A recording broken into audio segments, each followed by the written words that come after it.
কানাডার জনপ্রিয় television channel CBC নিউজে বলা হয়েছে, প্রতি বছর লাখ লাখ ইন্টারন্যাশনাল স্টুডেন্টস কানাডায় যে আশা নিয়ে, যে উদ্দেশ্য নিয়ে পড়াশোনা করতে আসে তা সফল হয় নাই, এবং সেটা সফল না হওয়ার কারণে তারা ভিন্ন পথ বেছে নিয়েছে, যার মধ্যে খুবই আলোচিত পথ হচ্ছে অ্যাসাইলেম বা রিফিউজি ক্লেম করা, এবং সেটাই হয়েছে। সাম্প্রতিক একটা নিউজে আপনারা জেনেছেন যে গ্লোবাল মেল, একটা জনপ্রিয় নিউজ মিডিয়া, তাদের রিপোর্টে বলা হয়েছে 100 ভাগেরও বেশি, অর্থাৎ 115 ভাগেরও বেশি ইন্টারন্যাশনাল স্টুডেন্ট এখানে অ্যাসাইলাম ক্লেম করেছে সাম্প্রতিক বছরগুলোতে।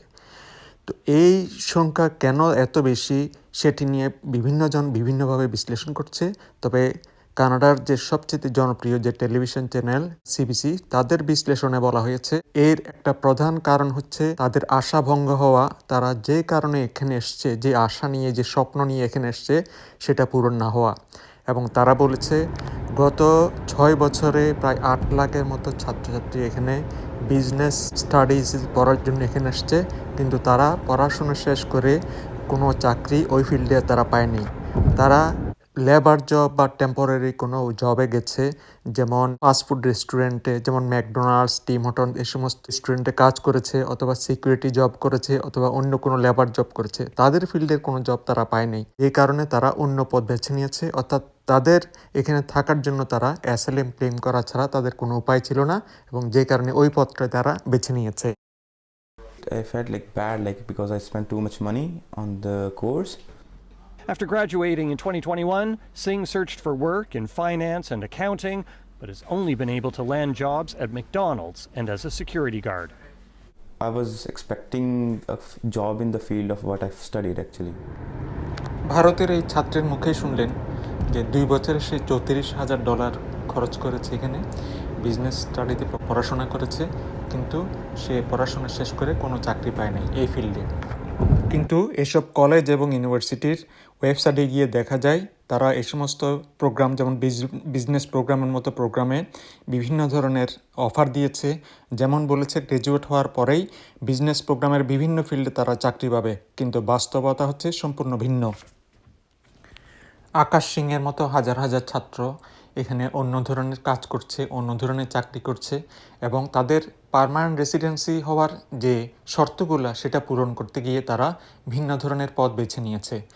এটা কোনোভাবেই তাদের কাম্য ছিল না, এটা তাদের পরিবারেরও কাম্য ছিল না। এত হাজার হাজার ডলার খরচ করে তাদের সন্তানদের কানাডায় পাঠিয়েছে পড়াশোনা শেষে এখানে প্রতিষ্ঠিত হওয়ার জন্য, কিন্তু সেই স্বপ্ন তাদের পূরণ হয় নাই। Students are graduating from programs that are not particularly valuable in the labor market. Rupa Banerjee's research focuses on the economic inclusion of immigrants. Essentially, we're using the International Student Program as a source for cheap, exploitable, expendable, temporary labor. And that's not what the International Student Program is designed to be. এই এক্সপার্টও বলছেন যে international স্টাডিজের উদ্দেশ্য কিন্তু এটা না। International স্টুডেন্টদের যে উদ্দেশ্যে এখানে নিয়ে আসা হয় পড়াশোনার জন্য, তাদের এক্সপার্ট ডেভেলপ করার জন্য, এবং যে সমস্ত ফিল্ডে এক্সপার্ট ডেভেলপ করে তারা এখানে তাদের চাকরি পাওয়ার কথা বা তাদের কেরিয়ার ডেভেলপ করার কথা, সেটা সফল হচ্ছে না। তারা টিম হটন্স, ম্যাকডোনাল্ডের মতো রেস্টুরেন্টে কাজ করার জন্য তাদের এই সমস্ত হাজার হাজার ডলার দিয়ে পড়াশোনা করার কথা না, এটা এখানকার এক্সপার্টরাও বলছেন।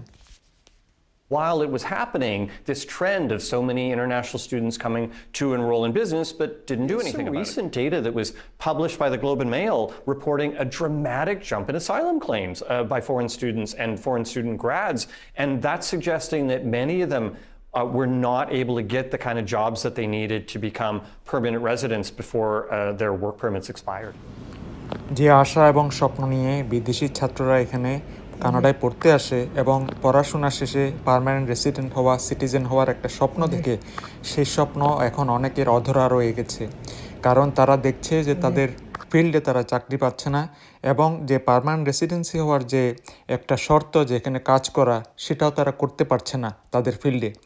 এমন অবস্থায় কানাডা থেকে যাওয়ার জন্য তাদের বিকল্প কোনো পথ নেই বলে অনেকে মনে করছেন।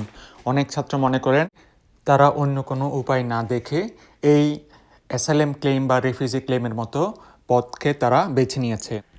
সিবিসি টেলিভিশনের এই অনুসন্ধানী প্রতিবেদন এমন এক সময়ে প্রকাশ করা হলো যখন কানাডা সরকার অ্যাসাইলাম ক্লেমেন্টদের বিষয়ে কী কর্তব্য বা কী করণীয় সেটা নিয়ে বিভিন্ন ধরনের চিন্তাভাবনা করছেন। এখন যে ডেপুটেশন বা তাদেরকে দেশে ফেরত পাঠানোর ব্যাপারে যে সমস্ত প্রক্রিয়া তারা চিন্তাভাবনা করছেন, তাহলে এই ইন্টারন্যাশনাল স্টুডেন্টদের ভাগ্য কী হবে সেটা এখন কানাডা সরকারের বিবেচ্য বিষয়। কারণ এই সমস্ত ইন্টারন্যাশনাল স্টুডেন্ট অলরেডি কানাডার বিভিন্ন কলেজ এবং ইউনিভার্সিটির পিছনে হাজার হাজার ডলার ব্যয় করেছে।